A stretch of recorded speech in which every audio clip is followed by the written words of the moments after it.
La première habitude que tu peux mettre en place pour préserver ton couple et le faire durer le plus longtemps possible, c'est de noter les qualités de la personne avec qui tu es en couple. Au début de la relation, on sait tous comment ça se passe. Tu ne vois que les qualités de la personne avec qui tu t'es mis en couple. Tu vois que ses points positifs, tu vois que sa beauté, autant physique qu'intérieure. Et plus tu avances dans la relation, plus tu commences à avoir des pensées un peu plus mesurées. C'est normal, ça fait partie du jeu.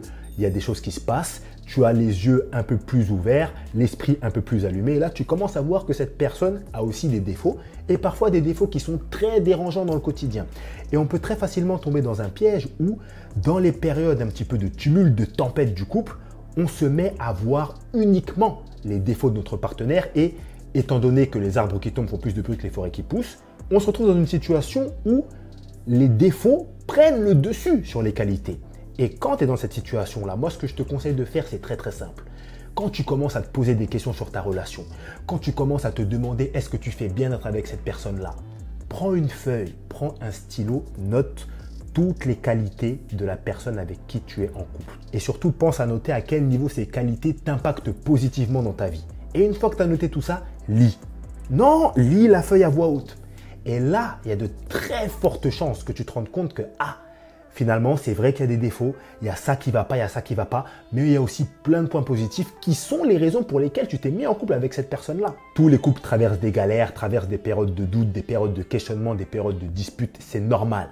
Mais c'est à ce moment-là qu'il faut avoir le bon mindset et essayer de se concentrer au maximum sur le positif que te renvoie cette personne plutôt que sur le négatif. Parce que si tu te concentres sur le négatif, t'inquiète pas, du négatif, tu vas toujours en trouver. Et ça ne va pas forcément vous aider à aller dans le bon sens. Le but, c'est vraiment de te rappeler pourquoi est-ce que tu t'es mis avec cette personne-là. La prochaine habitude que tu peux mettre en place pour préserver ton couple et le faire durer le plus longtemps possible, c'est l'idée de continuellement prendre soin de ton physique.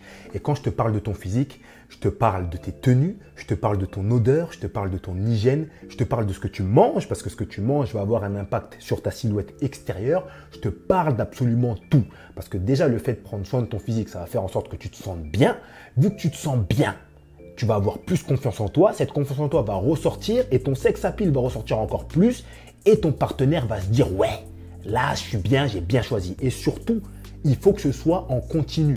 Parce que malheureusement, il y a un truc, moi, qui m'énerve un peu, c'est le laisser-aller acté. Vous savez, il y a des personnes qui sont là, qui se disent « Ouais, bon, bah, c'est bon, maintenant on habite ensemble, il n'y a plus besoin de faire d'efforts. Ah, c'est bon, maintenant qu'on est mariés, on peut se laisser aller. » Frérot, la séduction, ça commence quand tu habites avec la personne. C'est là que les vraies choses commencent.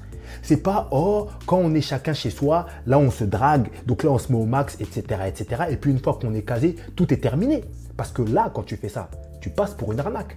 Et là, tout à l'heure, j'ai dit frérot, mais je parle autant aux hommes qu'aux femmes. Le laisser aller acté, arrêtez ça. Moi, je connais plein de gars qui sont là. Ouais, ils rigolent entre eux. Oh, ouais, non, maintenant, t'as vu, on est mariés, on est mariés. C'est pas drôle, frérot. C'est pas drôle. Prends soin de ton physique. Ta femme, elle t'a pris, t'étais comme ça. Essaye de faire en sorte de rester comme ça le plus possible.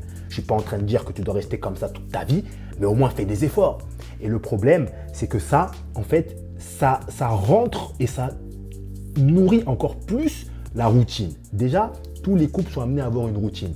La routine, ça fait pas plaisir. La routine, c'est chiant. La routine, c'est barbant. Et si toi, en plus, de l'autre côté, tu te laisses aller, tu fais pas attention à tes tenues, tu dors avec des pyjamas tout le temps KO, quelle image est-ce que tu renvoies à ton partenaire? Non, c'est pas bon. C'est pas bon. Ça, c'est vraiment un point qui est super important. L'idée, c'est même pas de chercher à être parfait 24 heures sur 24, mais c'est juste de faire ressentir à ton partenaire que tu fais des efforts pour lui plaire, tout simplement. L'habitude suivante que je te conseille de mettre en place si tu veux préserver ton couple et le faire durer, c'est de faire attention au contenu que tu regardes et de doser un petit peu les contenus négatifs sur les relations amoureuses. Nous, les êtres humains, on est attirés par la négativité, par le sang, par le drama. C'est comme ça fait partie du jeu, ça fait partie de nos caractéristiques.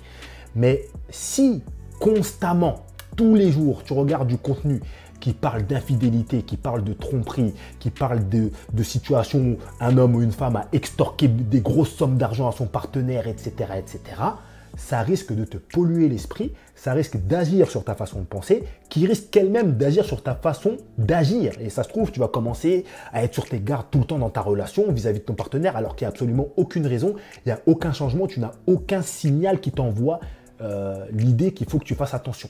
Et ça, c'est très très très dangereux. Je ne suis pas en train de te dire qu'il faut complètement stopper ce genre de contenu-là. Parce que parfois, tu as des contenus négatifs où il y a plein de choses à apprendre. Donc, tu peux aussi en retirer des leçons. Ça reste intéressant. Mais il faut toujours avoir une balance équilibrée dans les contenus que tu regardes. Si tu regardes trop de contenus qui te parlent de choses négatives ou même des contenus qui te sortent des vérités brutales tout le temps, ça peut avoir un impact négatif sur toi. Tout est une question de dosage. Je ne suis pas en train de te dire de faire l'autruche et de faire comme si ces situations n'existaient pas, parce qu'elles existent. Des fois, il y a des vidéos sur Internet qui sont intéressantes, tu peux les regarder. Il y a des documentaires parfois comme L'arnaqueur de Tinder sur Netflix qui sont intéressants, donc tu peux les regarder. Mais équilibre, toujours. Avant de continuer de te donner le conseil suivant, ce que je t'invite à faire, c'est à t'abonner à mes emails privés. Ça se passe dans le premier lien en description. Ça te permettra de recevoir mon meilleur contenu directement dans ta boîte mail. Je te parle de conseils beaucoup plus détaillés que dans des vidéos. Je te parle de retours de coaching. Je te parle d'études de cas de coaching. Donc clairement, si tu veux le meilleur de Desca, ça se passe là, directement. Une autre habitude vraiment game changer qui va t'aider à préserver ton couple et à le faire durer le plus longtemps possible, et c'est vraiment une habitude très simple à mettre en place mais qu'on a tendance à oublier assez facilement, c'est l'idée de bloquer du temps pour ta relation amoureuse. Ce problème-là, on l'a pas généralement quand on n'habite pas encore avec la personne. Parce que voilà, vous vous envoyez un message, quand est-ce qu'on se voit? Peut-être que vous avez l'habitude de vous voir une fois par semaine, peut-être 2 fois par semaine. Généralement, on a nos rendez-vous. Voilà. Mais une fois que tu commences à habiter avec la personne, ce qui risque de se passer, c'est qu'au début, tu es tout content, vous êtes tout content, ah ouais, maintenant on habite ensemble et tout, c'est cool, on se voit tout le temps. Et puis, au bout d'un moment, vous pouvez vous rendre compte que vous ne vous voyez pas tout le temps. Vous vous croisez tout le temps et vous vous voyez, mais vous ne passez pas forcément du temps de qualité. Et il y a beaucoup de personnes qui aiment bien la spontanéité. Moi, je ne veux pas programmer de temps pour mon couple. Moi, j'aime bien quand on me dit d'un coup comme ça, vas-y, tu sais quoi, viens, on sort, viens, on va au resto. Et c'est bien la spontanéité. Le problème, c'est que la spontanéité, elle a ses limites. Les limites de la spontanéité, c'est une semaine de travail chargée. C'est des imprévus, c'est des responsabilités qui viennent comme ça d'un coup, auxquelles tu ne t'y attendais pas.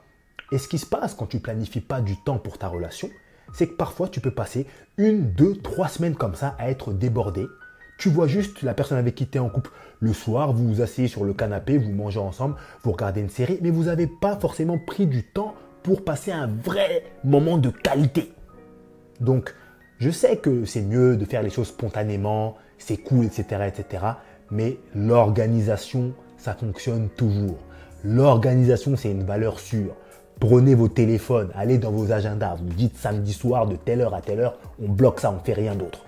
S'il y a quelqu'un qui vient, qui commence à dire « Ouais, mais attends, finalement, on a ça à faire, etc. », c'est trop tard. C'est trop tard. On a déjà mis quelque chose sur l'agenda. J'ai déjà quelque chose de prévu. Pensez à faire ça. Vous allez voir que ça va changer vos vies. Et ça n'empêche pas que de temps en temps, quand vous avez le temps et quand vous êtes en forme, vous êtes dans les bonnes conditions, vous pouvez, sur un moment comme ça de spontanéité, décider de faire un truc qui n'était pas prévu. Mais au moins, vous êtes sûr et certain d'avoir organisé et passé du temps de qualité pour vous deux.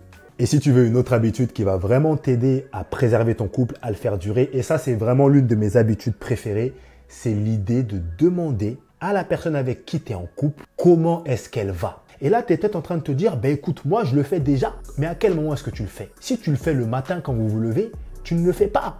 En fait, ça, c'est le ça va par habitude. On a pris l'habitude de demander aux gens « Salut, tu vas bien ?» par habitude, et on répond aussi « Oui, et toi ?» par habitude. Mais la vérité, c'est qui demande vraiment? Qui va plus loin que ce bonjour, est-ce que ça va par habitude? Très peu de personnes. Et moi, ce que je te conseille de faire, c'est de demander à ton partenaire de couple, est-ce qu'il va bien ou est-ce qu'elle va bien à des moments inopinés comme ça. Il est 17 h, vous êtes en train de faire un truc dans la cuisine, tu lui demandes, est-ce que ça va en ce moment? Tu vas bien? Comment ça se passe en ce moment?